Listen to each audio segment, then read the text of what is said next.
most people who have been executed have some way involved with drug trafficking. This gentleman here was the younger brother. He was killed at a funeral. I was talking to you about funerals. Funerals are, as I said, are regularly attacked in Mexico. You can go to the next one, please, Greg. This is the gentleman you saw dead there. This is his mother. His mother and their family were praying at the funeral of his older brother. So at the funeral of his older brother, the older brother's younger brother was also executed. So you have some awareness of what a mother's suffering would be about in that situation. I mentioned before about the ambulances. You can see an open door here, the person who's been executed. People are taken to hospital, as I said, I explained that before, and ambulances are stopped. People are killed on the way to hospital, and so much so that at times the ambulance will respond to the call, but will wait a block down the road until the injured person dies. Then they'll pick up the person and take them to hospital. So that's because paramedics, they don't want to run any risk themselves. This gentleman there, his name was Mario. I mentioned that he was stoned to death in the beginning part of the chat, of the talk. Is his parents here. His name is Jaime. His little nephew is Ikel, and his mother is Juana, is her name. Mario was one of the 3 young fellows who were stoned to death recently, in the month of May last year. Thanks, Greg. This is the gully where they were stoned to death. Father Denny Amara and myself, we celebrated a mass out near that gully. You see, this is the train line. That's where the United States-Mexican border is. So the United States-Mexican border is the northern border of the Colombian parish in Corpus Christi and Rancho Nabre in Ciudad Juarez. This gentleman here is a wonderful man called Carlos. Last week, his family were threatened, so he took his wife and family, and they went 12 hours south to a city called Durango, further down in Mexico, to escape extortion threats. This gentleman is another worker in the parish, a father of 4. He has a brother who was a general in one of the Mexican Army divisions, and his name is Ezekiel, and he labors constantly in our parish for our Catholic community. This Father Denny and myself celebrate the Eucharist next to the gully where these gentlemen were killed. This is the first chapel that Father Bill Morton built in Rancho Nabre.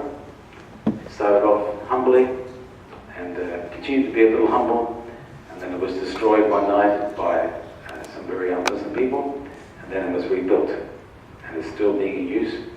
Father Bill is unfortunately prevented from returning to Mexico, but Father Denny Amara continues to celebrate Mass at the newer version of this little chapel. This is the 3 years ago, the bishop, remember the bishop I was telling you about, Don Renato? He said, our parish had received the gift of a hill, and he said to me, I want you to build a chapel on top of that hill. I said, how much money are you going to give me? He said, you find the money.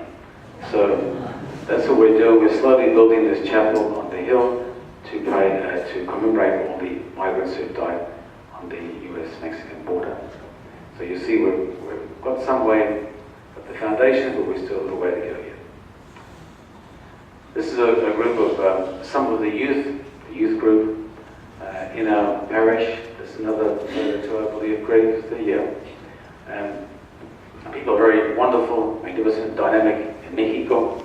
So in the future, we cannot compete with the cartels, and we don't want to be seen to be competing, because you must be prudent. You don't have to be foolish. But we hope to construct a couple of basketball courts and a community center, particularly with an emphasis on young people, because oftentimes they get involved in drug trafficking or people smuggling, because there are no healthy alternatives. So we hope to do that in the future. Recently, one night, 16 or 18 teenagers were executed at a party. You may have seen that in the newspapers. So the Diocese of Juarez called out all the parishes to pray publicly, to have street processions, and you see that that's Father Estivo, the gentleman you saw in the BBC clip. That's him there on the right. Some of the people from the parish, ourselves, Senora, her name is Estella, she's a great worker in the parish. You see that column at the back of the image, you see there's a column, there's a roundabout. Well, that's where the father and the son were executed. So if you can move on, please, Greg. You see we have, later on you'll see, we had a small prayer meeting there early one morning. There's another view of the procession. Here was the prayer meeting we had with, it was minus something that was very cold, but about 80 or 100 people turned up and were able to pray some psalms together, to sing some hymns together, and to pray for the life be respected in our city of Ciudad Juarez. You see some of the group of people there. That night, after that procession, we had an open-air mass. Again, it was a freezing evening in Juarez because we're at an altitude of 4,000 feet higher, a little bit higher, and it's very cold there during the winter time. So this shows some of the next group, some of the views of that particular Mass for Peace that we had recently. Sometimes in the 21st century, we examine difficult subjects with simplistic sound bites, and it's impossible to do. This whole question of drug trafficking, drug wars, it's very, very difficult, it's very complex.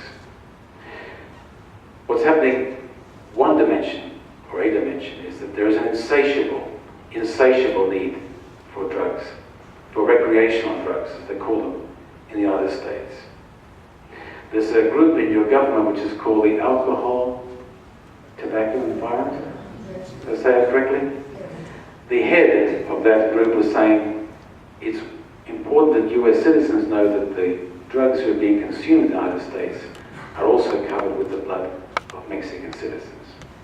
So I'd invite you all to be aware of what's going on, to pray for the Mexican people, to pray for the US drug addicts who need